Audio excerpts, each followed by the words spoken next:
Hi, Princess Delilah. I hope you're enjoying so much wonderful time with your family.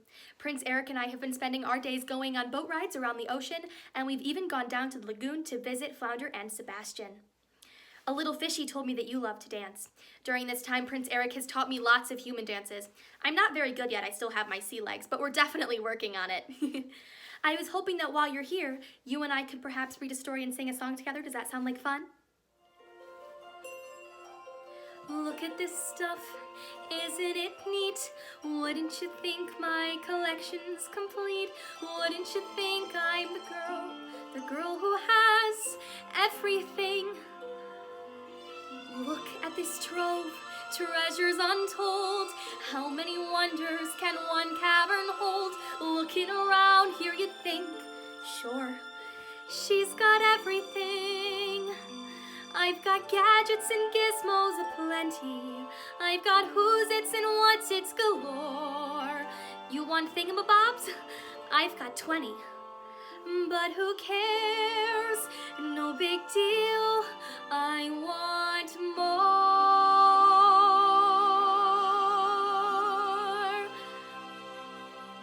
I want to be where the people are. I want to see them dancing, walking around on those, what do you call them? Oh, feet. Flipping your fins, you don't get too far. Legs are required for jumping, dancing, strolling along down a, what's that word again? Oh, street. Up where they walk, up where they run, up where they stay all day in the sun, wandering free. Wish I could be part of that world. What would I give if I could live out of these waters? What would I pay to spend a day warm on the sand? Betcha on land they understand, bet they don't reprimand their daughters. Bright young women, sick of swimming, ready to stand and ready to know what the people know. Ask them my questions and get some answers. What's a fire and why does it, what's the word? Burn. When's it my turn? Wouldn't I love to explore that shore up above?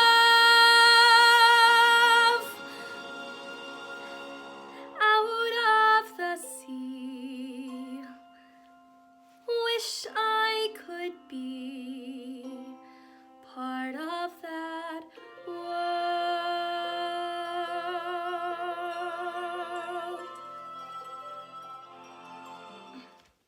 One beautiful morning, Ariel and her sisters and their father were eating breakfast under the sea. During their meal, King Triton told the girls he had to attend to the business of ruling Atlantica and couldn't spend the day with them. Ariel's favorite days were the ones where her father joined them on the reef, so she was particularly disappointed.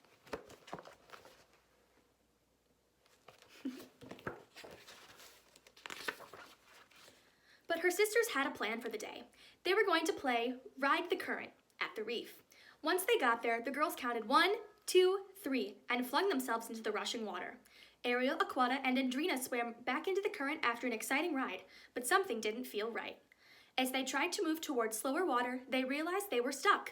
They swam harder and faster, but the current was holding them in place. They were caught, and the waves were pushing them farther and farther away from their home.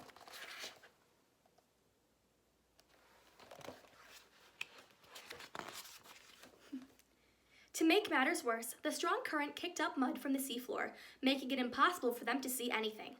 Far from home and unable to spout the route back, the girls were lost at sea. How are we going to get home? Andrina wondered out loud. Fortunately, Ariel had an idea. If they swam up to the surface, they could look for the reef. We're not supposed to go there, Aquata warned, but Ariel knew it was the only choice, so she grabbed her sister's hands and swam to the surface.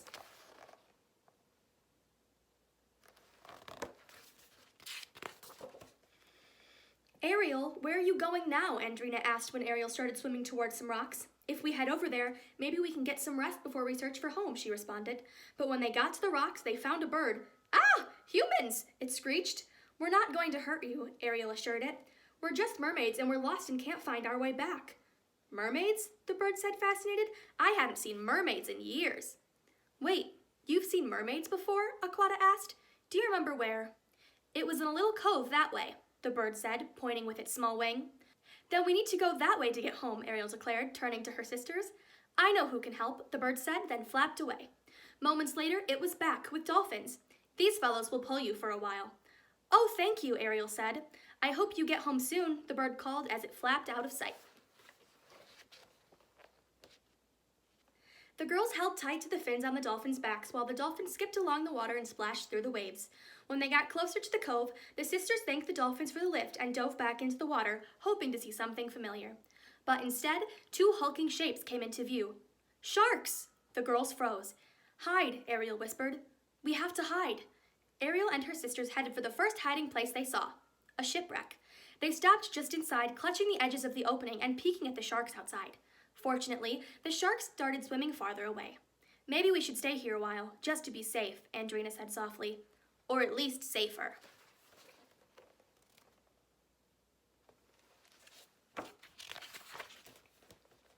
When the girls felt safe enough to talk above a whisper, Aquata breathed a sigh of relief.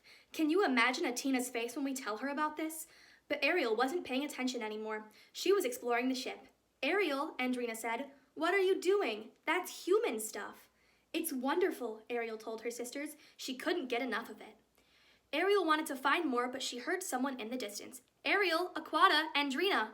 "What was that?" Ariel said. Outside, they found two of King Triton's guards whom the king had sent to search for them when he heard they were missing. "We came straight away," one of the guards said.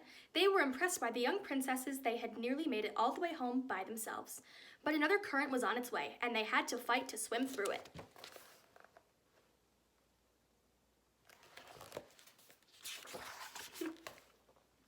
Ariel had the idea to swim down so they wouldn't get carried so far away. "We're right behind you," said one of the guards. Ariel dove deeper into the blackness and eventually felt the pull of the wave lessen. Her plan had worked. But when she looked around, no one was with her. She was alone and lost in the darkness. "Hello? I'm lost. I need help. Can anyone hear me?" she shouted. "I can't even see anything." "If only some fish could light up and show me the way," she continued, talking to herself.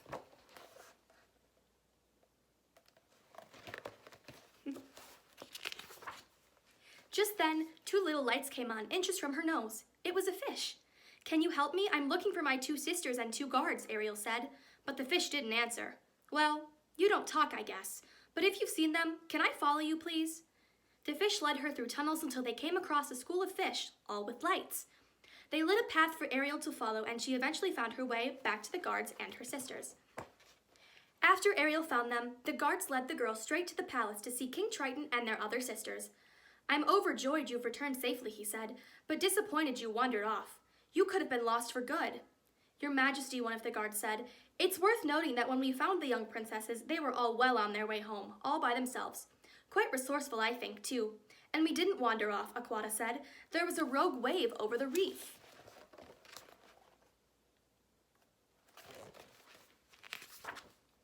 "Well," King Triton said, turning to his daughters, "I'm proud that you can take care of yourselves. What would you like as a reward?" The girls thought about it, and Ariel finally spoke up. "After breakfast tomorrow, will you come play with us on the reef?" King Triton laughed. "There is nothing I would like more." The end. A little fishy told me it's your birthday. I was hoping that I could sing you a special song for your birthday. Does that sound all right? Happy birthday to you. Happy birthday to you. Happy birthday, Princess Delilah. Happy birthday to you. Happy birthday.